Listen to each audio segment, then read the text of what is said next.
আগামীর বাংলাদেশে চাঁদাবাজ, সন্ত্রাস, পাথর দিয়ে মানুষ হত্যা মেনে নেওয়া হবে না, হবে না, হবে না।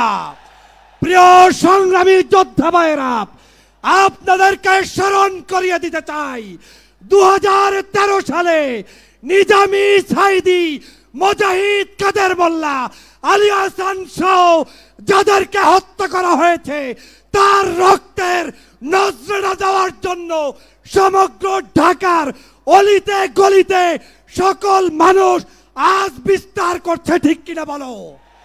নারায়ে তাকবীর, নারায়ে তাকবীর।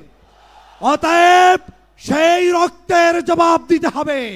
সেই রক্তের জবাব দিতে হলে ব্যালট বিপ্লবের মাধ্যমে আগামী দিনে ঐক্যবদ্ধ বাংলাদেশ গড়তে কারা কারা রাজি আছো? নারায়ে তাকবীর, নারায়ে তাকবীর। প্রিয় যোদ্ধা ভাইয়েরা, নতুন করে নাটক শুরু করেছে অনেকে। রাজাকার রাজাকার ট্যাগ লাগানোর দিন শেষ হয়ে গিয়েছে। বাংলাদেশে এখন থেকে স্বাধীনতার 54 বছর পরে যারা এই রাজাকার শব্দ উচ্চারণ করে ইসলামী ঐতিহ্যকে ধ্বংসের ষড়যন্ত্র করবে, তাদের দাঁত ভাঙা জবাব দেওয়ার জন্য সবাইকে প্রস্তুত থাকতে হবে। আগামীর বাংলাদেশ কলেমার বাংলাদেশ, আগামীর বাংলাদেশ ইসলামের বাংলাদেশ। মাহজাব চিনি না, আলেম ওলামাদের মধ্যে বৈষম্য দেখতে চাই না। বাংলাদেশের সমগ্র রাজনৈতিক ঐক্য করতে হবে দেশ বিনির্মাণের জন্য। সেই উদাত্ত আহ্বান জানিয়ে জামাতের নেতৃবৃন্দকে আমাকে এখানে সুযোগ দেওয়ার জন্য ধন্যবাদ জানিয়ে বক্তব্য শেষ করছি। আল্লাহ হাফেজ। বাংলাদেশ জিন্দাবাদ, বাংলাদেশ জামাত ইসলামী দীর্ঘজীবী হোক, জিন্দাবাদ। আসসালামু আলাইকুম ওয়া রাহমাতুল্লাহি ওয়া বারাকাতুহু। সংগ্রামী দেশবাসী, জুলাই অভ্যুত্থানের হাজার হাজার শহীদ এবং আহতদের রক্তের স্রোতের উপর দিয়ে আজ আমরা স্বাধীন বাংলাদেশে পা রাখতে পেরেছি। স্মরণ করতে সেই মহান শহীদদের, যাদের আত্মত্যাগের বিনিময়ে আমরা ফ্যাসিবাদ দূর করে একটি দ্বিতীয় স্বাধীনতা পেয়েছি।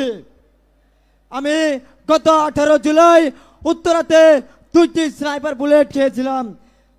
সংগ্রামী দেশবাসী, যারা নির্বিচারে এই দেশের হাজার হাজার মানুষকে শহীদ করে ফেলেছে, এখনো যারা যোদ্ধারা হাসপাতালের বেডে কাতরাচ্ছেন, এটা কোনোভাবে একটা রাজনৈতিক দল হতে পারে না। এটা সন্ত্রাসী, এটা জঙ্গি গোষ্ঠী। আর একটা সন্ত্রাসী জঙ্গি গোষ্ঠী বাংলাদেশে রাজনৈতিকভাবে ফিরে আসুক, এইটা আমরা কখনোই চাই না। আমরা চাই জুলাই সহ সকল গণহত্যার সুনিশ্চিত দৃশ্যমান বিচার হোক।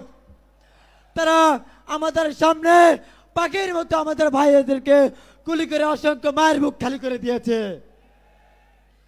সংগ্রামী দেশবাসী, আমরা দেখতে পাচ্ছি সংস্কারের নাম করে এখনো ফ্যাসিবাদের পুনর্বাসন চলমান রয়েছে।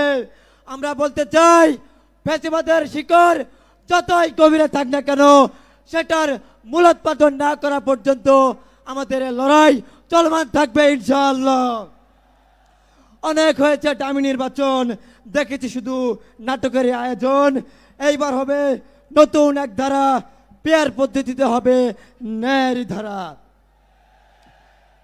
সংগ্রামী দেশবাসী, আমরা এমন একটি নির্বাচন চাই যেখানে লেভেল প্লেয়িং ফিল্ড থাকবে, যেখানে থাকবে না কোনো পক্ষপাতিত্ব, সকল দলের সমান সুযোগ এবং অংশগ্রহণের মাধ্যমে একটি গ্রহণযোগ্য, অবাধ, সুষ্ঠু নির্বাচন সম্ভব।